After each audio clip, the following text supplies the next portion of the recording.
Welcome back to the LCS Challengers League. We are presented by Subway, of course. Shout out to Subway. I'm Mazel. I'm joined by Joshi, and what a game one we had. That was only the first game of a 2 best-of-3 day, and wow, what a world. AOE completely turn around. After not having a lead for 40 minutes, they end up getting a lead. They get the Elder Dragon steal, and they win the game. And I gotta say, if you are on the side of Disguised, as both a player and a fan, it's gotta be tilting, right? Yeah. Like, you look at that game, we were ahead for so long, and then you gotta go back and try and find the spots where you screwed up. And unfortunately, I think I do have one player who I gotta kind of point to as, like, a lot of these issues, unfortunately, were on one player, and we need to see that confidence come back in order for Disguise to have a chance in his upcoming one, because it felt as though everything else was working as intended. It's all about how they can turn things around, and the thing I really want to see, I want to see some more engage tools coming out from Disguise in order to make sure that they can push these advantages even better. They need to have a go button of some sort, not just waiting for the team to come into them, I think. And for the side of AOE, right, like, they were down humongously in jungle and top. Literally almost flame horizon top, absolutely flame horizoning in jungle. But AOE showed grit, man. The fact that they were so far behind, like over 6,000 gold down, Zamudo was like 0-4, and they somehow are able to come back into the game. That just shows so much of AOE's growth that we kind of talked about going into this series as a whole.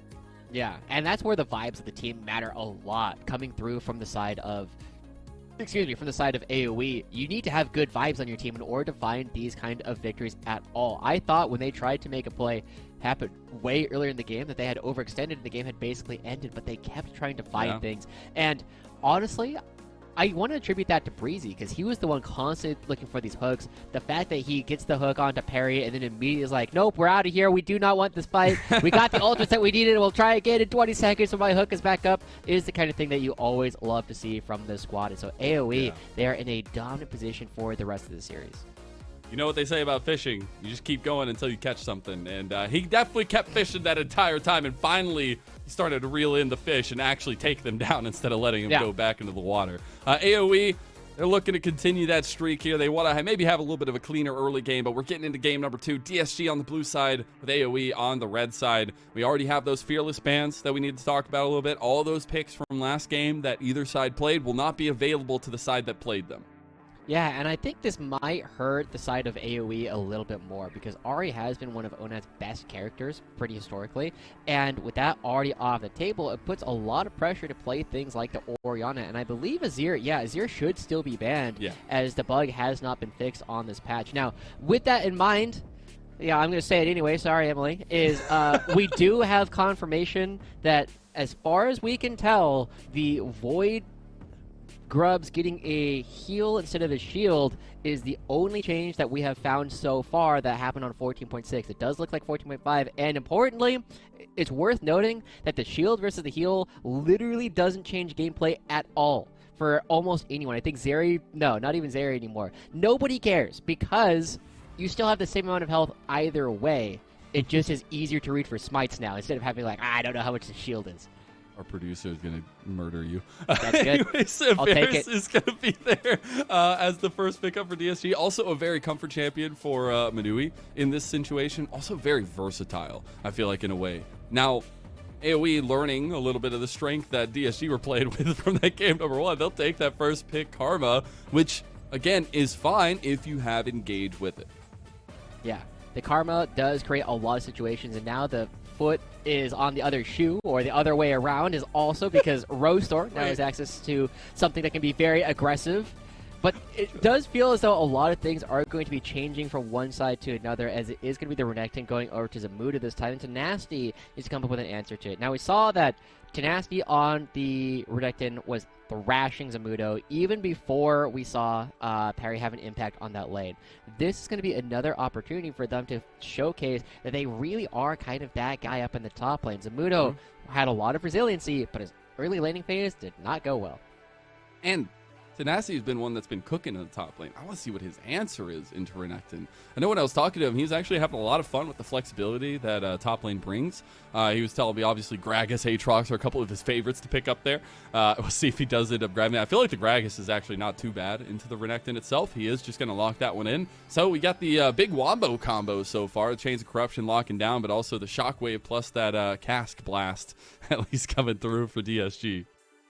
Yeah, you say it's pretty good. Gragas is historically one of the hardest counter picks in the game to Renekton in a lot of ways, just because, Renekton dashes in and Gragas goes, and then bye. Thanks for playing. Bye. Have a fun time. I hope you enjoyed taking that damage, and I'm going to heal everything that you did to me. So it is a very tough matchup for the Renekton quite often, but we are seeing Rosethorn go for something that does have some tools to be aggressive early on in the game in the Jarvan, and a couple of patches ago did receive some quick changes to the way that he scales. His Q is on a slightly shorter cooldown. He actually has some more tools now than he used to, and it does create a situation where AoE can be fairly aggressive with all these plays. Now they need the damage to back it up. And I'm really looking to Wixie to pick something like the Kog'Maw, which was banned, in order to make sure they have the damage to take down all these members. And I do really like some of the focus in the second phase. I am sad we're not going to get the Zamudo plus AoE Hot Pot special, but the Rumble is a rightful ban towards Zamudo. The Poppy and the Ashe banned away towards DSG, so very likely focused towards bot side, but also towards Perry, who is one of our best Poppies, I feel like, in the league. The Kog'Maw finally showing its face is banned away. Yeah, not a big surprise. This champion has been going absolutely nuts. Now, the question does then become, what AD carry are you going to be picking? It does feel as though Jinx is the next natural answer, because you have the burst tools coming out from the Jarvan and the Renekton, and then you can reset off of that. But no, these guys are not afraid of it, and I feel as though that's a very easy spot here for AoE to pick that up. Can be. I do what you still have the counter pick, but it's not anywhere near top lane in this series so far. I'm very curious of what they're going to be trying to get. It looks like bot lane will be the focus for that. This is a step in the right direction, something that was banned away last game, but just getting engaged tools for a composition that wants them is so important. And now you have a little bit of backing to AoE, and they'll be getting their damage dealer fifth. Yeah.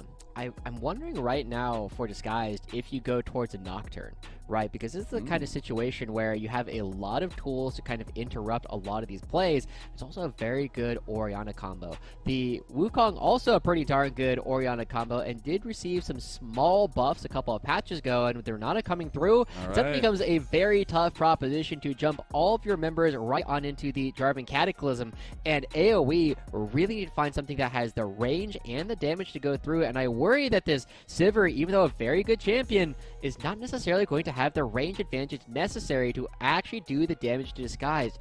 Wixie's going to have to play very patient during a lot of these fights in order to actually make sure that he can get his damage in. I'm very surprised at the Sivir here. I'm very, very curious at how they want to approach it, but honestly, going to put a little bit of spotlight on DSG after a very tough game 1 loss, they have the tools we wanted them to have going into a game 2. They have the go buttons, but now it's about execution. I think that was the second half of the conversation from that game number 1. Some of the slip-ups we saw, even when they were so far ahead. Yeah, and this is definitely a position where you gotta look at Disguise. They have some tools. It is still a double enchanter style of composition. Orianna, giving a lot of people forget about how much armor and magic resist she gives to targets when she puts the ball on them. It will make someone like Perry or Tenacity significantly tankier than even just the shield would imply, and that'll also have an opportunity where if they kill somebody, they can come right on back as long as the bail is available to them. Disguise have a lot of tools to play this time, but I feel as though AoE should be dictating the early game. DSG backs against the wall. They lose here. They are done for the spring split, and that's not where the reigning champion of the NACL wants to be. AoE gave them a run for their money in game number 1. Let's see if they can continue leading that confidence here in game 2. Make sure you're spamming who you want to win in chat. DSG for Disguise and AoE for Area of Effect. No big surprise, the Patreon subscribers are already out in force, but AoE, the big thing that I'm going to be looking at from the side of AoE right now is the top lane, right? The bottom lane, you play a Sivir lane, you're going to be throwing Q, you're going to be pressing W on the wave, and you don't necessarily create nearly as much pressure in this bottom side of the map, especially with the lethal tempo style of builds. However, on the top side of the map, like we already talked about, Tenacity has one of the hardest counters into Renekton that we have seen in a while, at least the ones that get played in competitive play. And we already saw that he was beating up on Zamudo very hard in Game 1. He has a better counter now, and it also feels as though Disguise should be ready to play into this top side very aggressively over and over again. And you can see is how obnoxious it is to play as this Renekton into the Gragas. It is such a big spacing game, and Gragas will win it every time. Nasty playing little mind games with Zamudo early on there. We'll see what that pathing has to belay, because we do get those mirrored starts for both junglers. And I do feel like a very big difference from last game, and maybe both teams learning from that last game, is it's all about late game right now. Like, we're literally waiting on 5-on-5 to come down and get those big old front-to-back fights. Yeah, and just like a little bit of damage will go back and forth early on here in a lot of these lanes. Now, I think it's important to note that both Perry and Rosethorn, you already called out, they have matching starts. They're going exactly matching as the fist bumps come through. Better synergy coming through from the Disguise bottom lane overall. I feel like if the other team does it and you don't do it back, you've lost. You know? Yeah, I could see that. It's one of those who shoots first. Is it Han or Greedo? I don't understand the connection that you're trying to make, but yes. something Star Wars. Something Star Wars. I know you've been playing the card game, so, you know, we'll just let this one slide. But still, Disguise, they get another hook. Oh, Wixie, he does burn the spell shield a little too late there. Ends up throwing Boomerang Blade back, but advantage gained by Puma and Manui. They will crash this wave as well. They will, but they didn't do a particularly good job doing any early CSing, so it's mostly just the pressure that's going to come through, and Wixie should be able to clean this up and actually have a CS lead after all is said and done. He will just be down a little bit of HP, and with both the junglers on opposite sides of the map, suddenly the potential dive that could be brewing for Disguise if they do want to play for that. It's much more difficult to actually dive the Gragas than it is to be diving potentially Sivir. Sivir can be very difficult, especially paired up with the Nautilus. But that's where I also want to bring the conversation to, can we get Breezy out of lane and leave Wixie down there to safety? Because I do feel like Madui and Poom can really put the hurt on Wixie if he's by himself down there. But Breezy being on a roam, Breezy being out on the map as the Nautilus is really important for AOE. Yeah. And we will see exactly how aggressive Breezy chooses to be. We saw they had a lot of confidence in Game 1 where he was just throwing out hooks all over the place. And we also saw that Breezy had an opportunity for an early roam to go top lane, but he didn't actually choose to take it. He ended up going right down back towards the bottom side again. And this time, Poom sticking around, choosing not to spend whatever gold he has accrued for himself. That does mean that Poom will be a little bit over-leveled in this, whereas Breezy will be lagging behind. Let's take a look at the map state here as well. You got Perry heading towards top side, going for a lane gank onto Zamudo. Ends up going through the jungle here. Will not be spotted out by any of the warding or any of the vision, and might have a play top.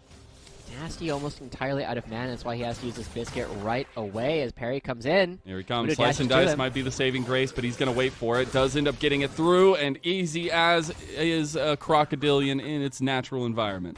Yeah, I mean, good stuff from Zamudo, making sure he gets both the slice and the dice out of that one. He's been doing a really good job. One of the big things that you always look for in Renekton players is how effectively can they force mana champions to stay in lane with them. Now this matchup does become better for Gragas once the first bat comes through, but right now Zamudo's been doing a fantastic job early on.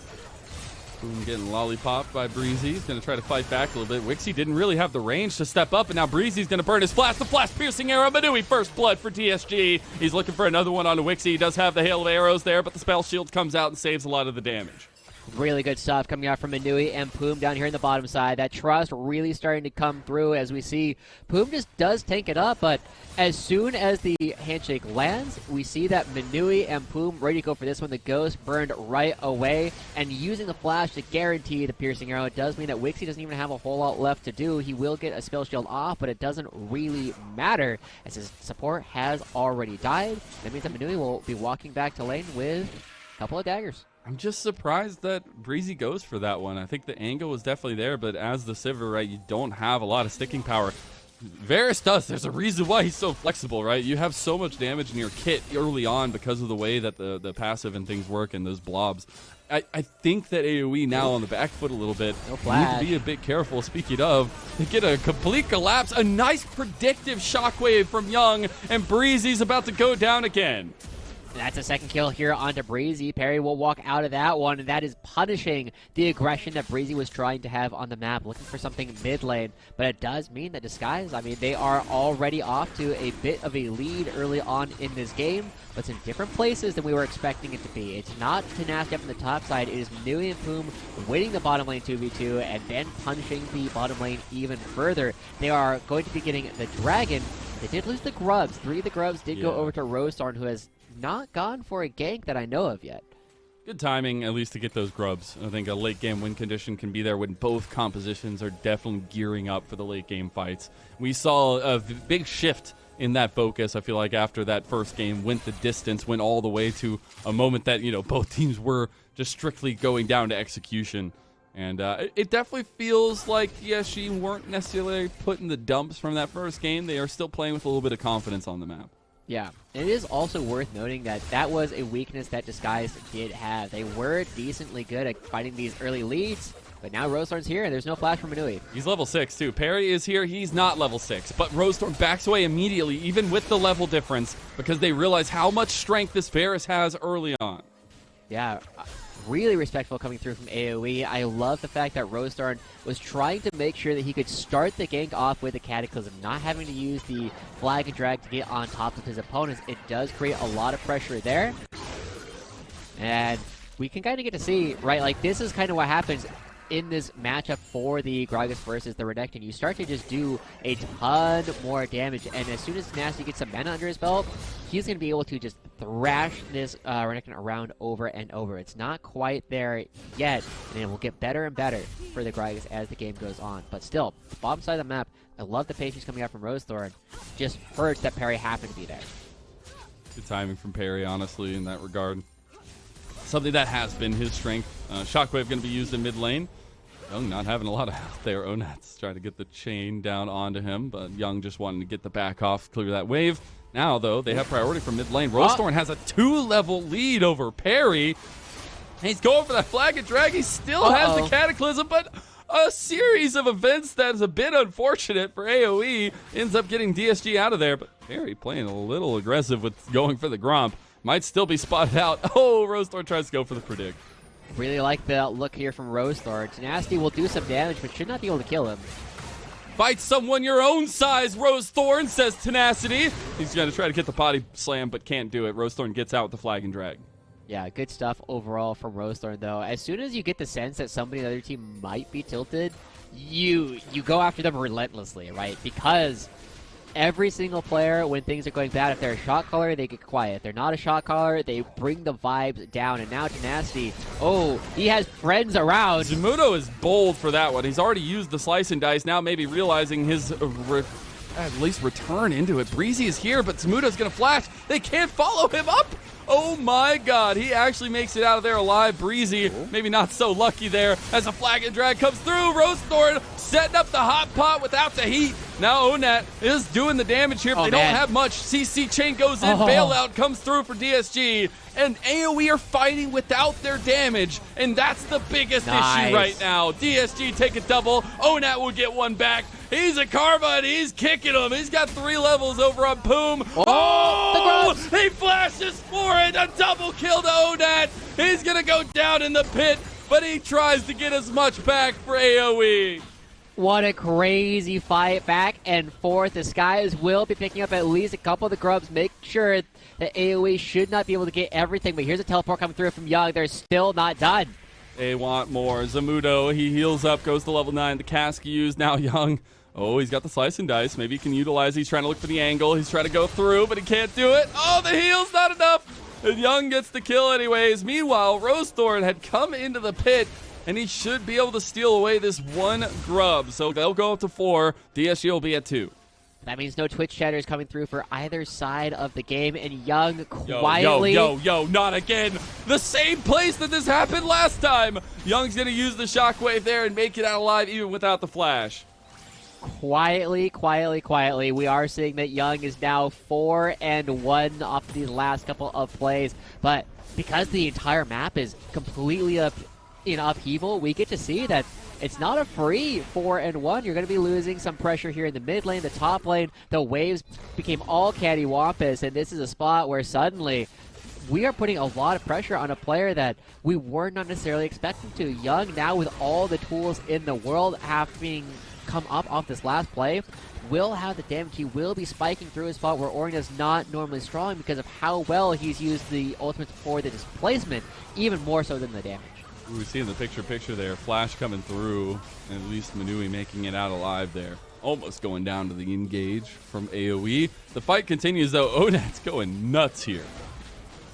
Yeah, Onat really thinks he has an opportunity, and he is able to take down Young right away, but the play immediately afterwards in the Grub Pit is pretty entertaining. But at the same time, we do have the second dragon of the game finally getting started up here by Disguised.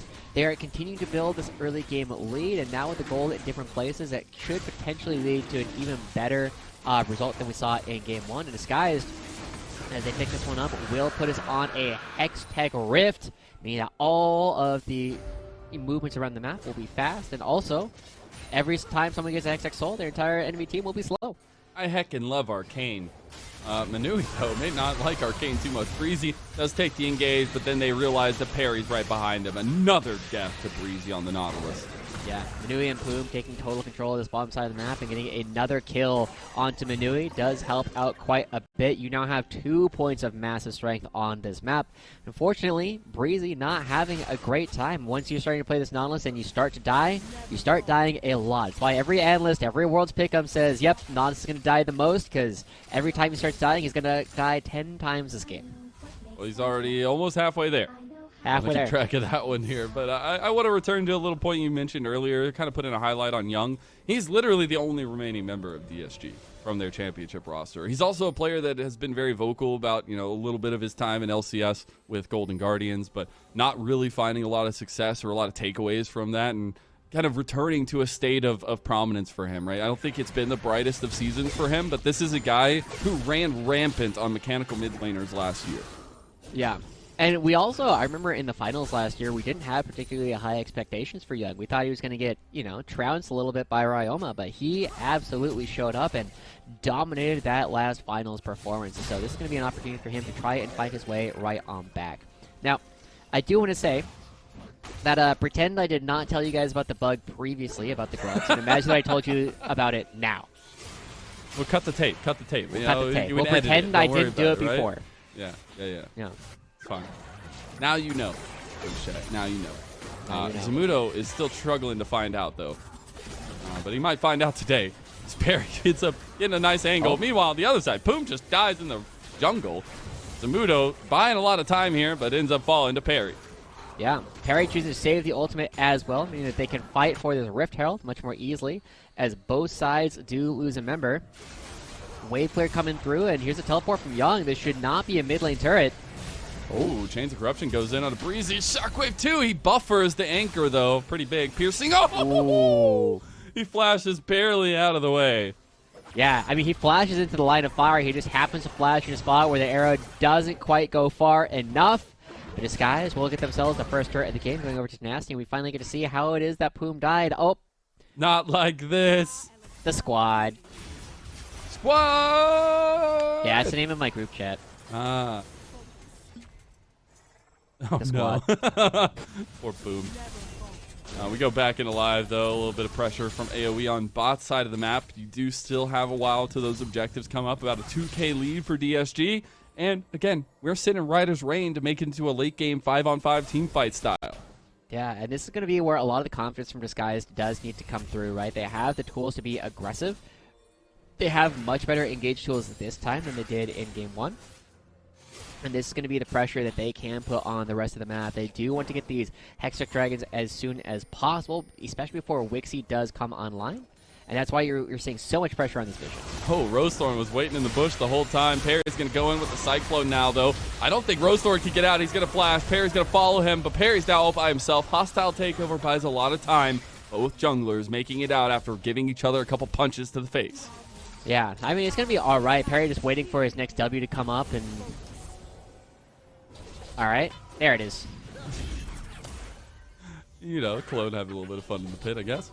Hanging out. Oh, now it's going to be real annoying. And also, just a return to the fact that You could just mantra Q consistently on this champion, and it hits you for like 1,000,000 damage. That delayed back actually means that Perry doesn't feel confident getting the back off and will stay on the map. Yeah, but he can jungle privilege his way back to, relatively healthy before the dragon actually spawns. And picking up these raptors and the red buff should give him plenty of time to heal back to full, effectively. So Disguised, they now need to be very careful because Young looks to be the target of attack here from AOE. Rosethorn has no flash and no ultimate, but he still brings a lot of upfront damage. Young realizes there's a lot of people missing on the map. We got to be careful down here. AOE going to be spotted out taking over the red buff. Rosethorn will end up seeing Young, the standard there, and Perry moves in to secure this one. Dragon coming up in about 15 seconds. As Perry used a smite here, he does not. Good job there. And we're seeing a little bit of pressure, but very slow from both sides. That has to be in like single digit. 17 HP. Disguised is looking to be in a good position here for this upcoming play. As long as you have the Renata, you do always want to be at these objectives first. He does not have the ultimate just quite yet. The hostile takeover isn't there, so there's going to be a bit of a poke back and forth going on to Perry initially. This is the most important thing, though. Onat getting poke out. There's not a ton of sustain on DSG just outright, and they need to be able to get this poke down if AOE want to have a hope of taking the big fight. Rift Herald is going to be popped in mid lane. We'll see if anybody's driving that one or if they just use it as a distraction. Looks like it is just going to be a distraction for now. The Carnifex going up the board, and it is going to be Disguise. It's going to be starting up this dragon here in just a moment. Now Renata does have the ultimate. They feel a lot more comfortable playing. They're also looking for Rosethorn, trying to make sure he's marked and cannot get into the fight. They don't have any vision here for AOE. It's so difficult.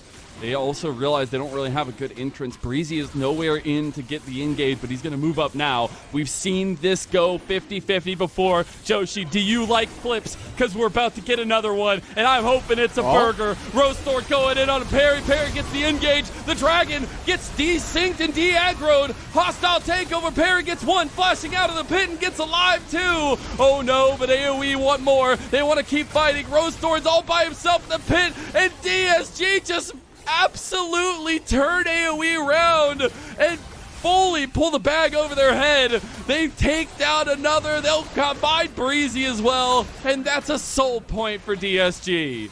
Yeah, they find 4 members. Only Wixie able to get out of that one alive. They're going to get the mid lane turret. They get the dragon as well, and what a confused fight overall. Poom here with the ultimate across the entire pit, though, makes a massive difference as he is able to get the bailout down onto Perry, as well as the ultimate to come through, and it just makes AOE hit each other over and over again, and I'm impressed that Rosethorn chooses to stay in this pit. He doesn't really have another option. He just has to try and get this dragon down low enough before Perry can come back, but he has enough time to heal up. The rest of his team has already won the fight. They're able to get everything they came for.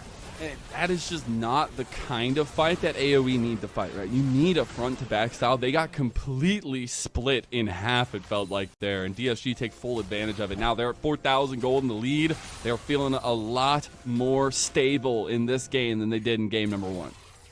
I mean, they were up 6,000 gold. This becomes the next question, right? Like, how stable do they actually feel, and how wild can AOE be in these upcoming plays? The Baron's going to be spawning for the first time in about 20 seconds here, and we saw how gun-shy Disguise was around it in Game 1. It allowed AOE to have a lot of tools. We saw a couple of big flanks come through from players like Zamudo in order to discourage Disguise from doing it. The confidence still needs to be here in order to make the plays around this objective. Zamudo's having some trouble now. Tenacity's got a stutter stepping on him. He wants this solo bolo. Zamudo gonna pop the Dominus. They were just waiting for Perry to come down. Now Zamudo realizes what has been wrought his direction. Perry goes unstoppable. Remember how we said this matchup was really bad for Renekton? Yeah, you can't really do a whole lot once Nasty has enough mana. He's got 5 stacks on the Roa, building up even more damage, and he just needs a little bit of help from his friends and to get the bottom lane turret and a kill. So it does look as though the side lane from Tenacity has really started to take off in ways it didn't. Even though he doesn't have the same kind of CS advantage in this game, there's not a lot that Zamudo can do to interact. 0-0-9 for Tenacity, but maybe one of the biggest forces in the game so far, keeping Zamudo at bay. You've seen what Renekton's can do, and honestly, Tenacity had the recipe to deal with him in this game number 2. Again, Young, a big piece of the puzzle, but Perry, 5-0-5, a much more aggressive style, I feel like, than a lot of the reservation and respect we were seeing bathed in that first game, but definitely one that feels like a revenge game from Perry. Yeah, and Perry really needed it after the first game. Now we will get to see how well they can actually close this one out, because we see Young already on 2 items, Minui also already on 2 items. This damage is starting to come online very quickly for the side of Disguise, and Perry has been a very important bridge to get them to that point. And so I'm really looking at how Disguise is probably going to play around this Hextech Soul. It is a very, very big part of how they can look to close out some of these games relatively quickly without having to wait for the Baron and without risking the same kind of massive fights. Now actually looking at a positional setup from DSG on the bottom side of the map, they are hovering Minui from mid lane. They aren't going to bring him over. Zamudo going to be cast out of the defense, and a tier 2 tower goes the way of DSG. They are slowly but surely taking down the structures of AOE. Yeah. With another structure going down, that's even more money going into their pockets, and even further back, the AOE is going to be pushed around this upcoming Hextech Soul fight, and you got to look at what AOE can try and do. They have 2 items on all of their characters, but that is not enough of a breakpoint for Wixie to be out-damaging Minui in a lot of these fights. And Minui has more playmaking tools, has the ability to control when the fights are going to be starting with his ultimate, whereas Wixie runs fast, which is good, but it is not the way to get a fight started in the first place. As now we're going to be looking at how Disguise are going to be setting up around this dragon, but AOE have control first.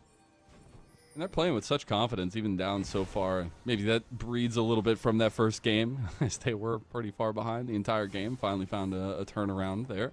But I do wonder if this mid lane priority is going to be gained by AOE, or if they're just going to kind of leave it because the dragon is spawning. Interesting teleport spot from Tenacity, but here it goes the engage. Oh, the wombo combo in the middle of trying to pull it off from AOE. They get turned right back around, and DSG take 2, and they're the biggest 2 members of the front line for AOE gone. Chains of Corruption goes wide. Minui overstepping a little bit, but here comes the hostile takeover, and it's a takeover of hostility towards AOE. They're going to turn DSG's eyes onto the dragon and onto a soul. Yeah, that should be the end of the game as we get the hostile takeover, take them over hostilely. I love that call, Lennon. That might be my favorite one I've heard from you in a while, but this dragon is going to go over here for Disguise. They're going to take this one down, and they are in a perfect position to set themselves up for the Baron as well. We have all the tools necessary. Tenacity's going to be doing massive damage, and I thought he's going to teleport further back towards the opposing side, but now Onat going to try and challenge him, but it's not a good challenge. Jesus Christ, my guy. Tenacity is going to solo him. Oh my God, Tenacity, you Chad! He's now in a 1v3, but I don't think it's gonna go their way. Oh my God, he's still going. He's still alive. He's still kicking. Chug, chug, chug, says Tenacity, and they want more. Wixie stepping up, gets 1. Shutdown going over. DSG might have overextended, but they at least play with the mental of AOE. Yeah, I mean, really good stuff coming through it. They're gonna find more. We're on a roller coaster right now, and the hands are up for DSG. Look, Ma, no hands. A double kill for Young, and DSG are rolling away with an 8K lead. With the jungler dead, this should be Disguise going to the Baron. The way that they were hoping Game 1 was going to go, with no smite available to AOE. AOE and Rosethorn will not be able to take this one away. Zamudo is too far. He can't steal this one either. It is a dominant performance coming through from Disguise.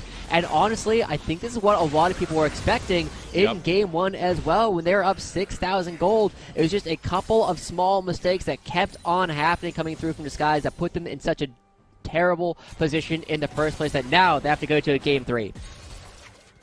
I would love to know the in-betweens of the games, who took accountability for that last game, and who really stepped up in that conversation between them to get the mind right for game number 2, because this is the clean DSG that was able to take a round 1 win over Maryville. This is the DSG that I felt like we saw for 40 minutes, or at least 30 of those first minutes of the first game, and they are cleanly handling this one, now circling 10,000.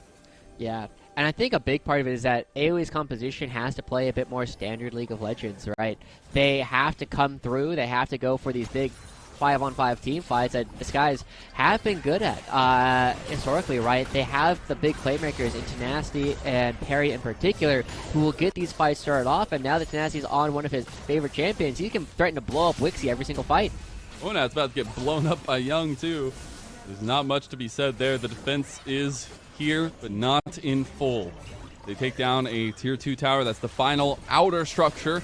Now they move on to the inners. The inhib in mid lane will be the first to fall.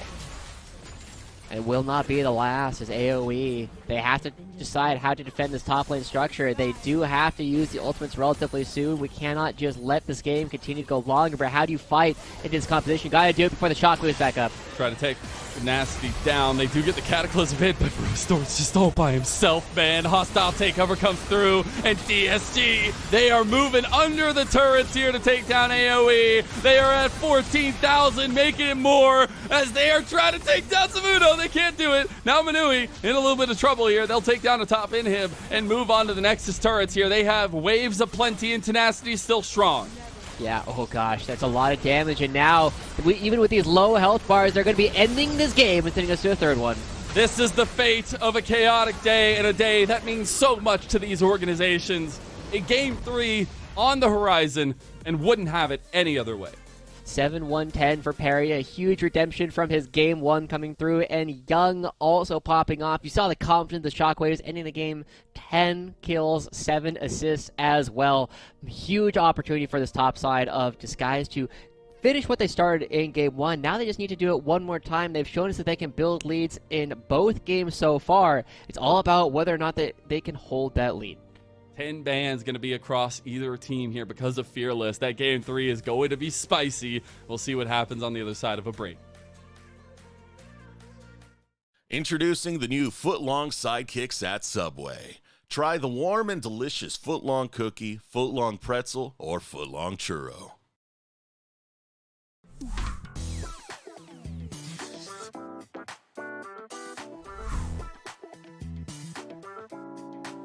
I think there'll be more champions. The meta's switching a little bit now with a lot of buffs and nerfs. So we'll definitely get up to 130 past that for sure. For sure there'll be more, especially since Koki's in the league, so yeah. There'll definitely be more than 99, just because Fearless Draft, and especially once we get to best of 5 series, I think things will get even crazier. I think there'll probably be more, just because in Game 3s you're not allowed to go back to traditional comfort, and in high pressure moments that's what most people would default to. I feel like more just because it's Fearless, but man, I don't even know. But all I know is I'm big. That's all I know. You can definitely say there's picks I don't want to see. It's like Shaco, Rengar, Zac, Six, and Nunu. I don't care about any other unique picks like laning, but if anybody picks those. Nah, I can't do it. I actually can't do it. I know it might sound crazy, but I can't do that.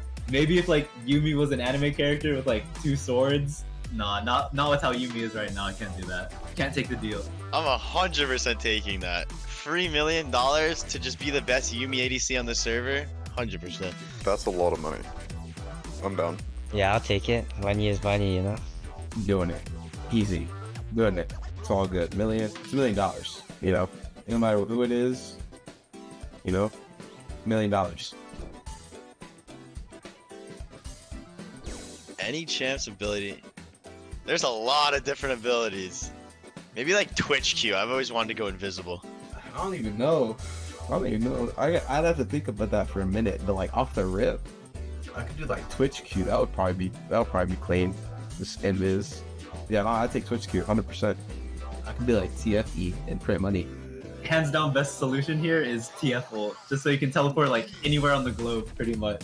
And you can reveal your enemies. If you have an op lurking nearby, you pop the ulti and they get lit up. It's safety plus teleportation, now that I think about it. Twisted Fate ultimate, if the ultimate worked semi-global, 500 miles. Anything lower than that, I'd choose something else. I mean, Zillion ulti, probably, just revive people. The fun answer is Zigzar, because then I'm just really powerful and I have a nuke I can drop whenever. Not that I would do anything with it, but yeah, maybe Zigzar or Zillionaire. Good question. Maybe Gragas W so I can drink. Gragas is an infinite amount, you just press W. Probably Smolder R. It's because it's really fun to use, and honestly, having a big dragon swoop down on me when I need help would be really cool. And I've also been playing the champ a lot, so yeah.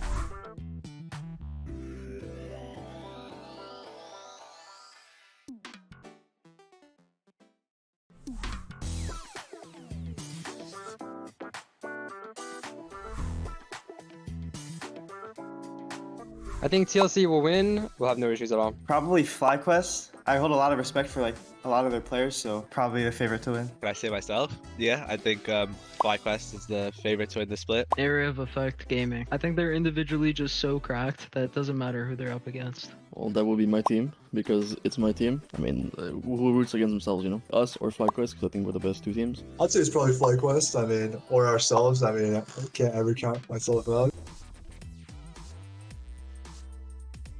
Yumi? Yumi? I don't know. I mean, honestly, I'll just say Yumi. That champ just like is useless, and then whenever the champ is useful, like the game kind of sucks, you know? The community will have my back on that one. So yeah, just Yumi. Well, this is embarrassing. I think it's Zoe. She's just the mid lane champ that wins jungle matchups. And I also don't even really want it on my team, so I just say Zoe. Zed. I hate Zed.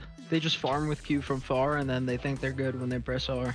I think like if you're a Zed OTP and you can play Zed and you like have like the basic combos down, it shoots you up like a whole tier at least. I think I'll choose Zeri, kind of like the peak of Zeri Yuvi meta, and like Zeri Lulu meta was kind of the bane of every top laner. I want to dunk on Shochi. Yes. He's a good friend of mine, and he's a good laner, and I want to dunk on him. All of them. All of them, but in particular, every support player that exists, hands down. Just pick one. Quad. So badly. So badly, actually. This guy has 87 LCK games. He just dropped 2 nukes in his most recent game. So if I can drop a nuke on that guy, then it's gonna look good for me. Messages unlit. Give him a little reality check. I'll just choose Dragoon. I mean, we're the two like Darius players and ACL, and there's only space for one, I guess. I'll just say that. I just want to be AOE because I think I'm friends with a lot of them, and it would just feel good, yeah.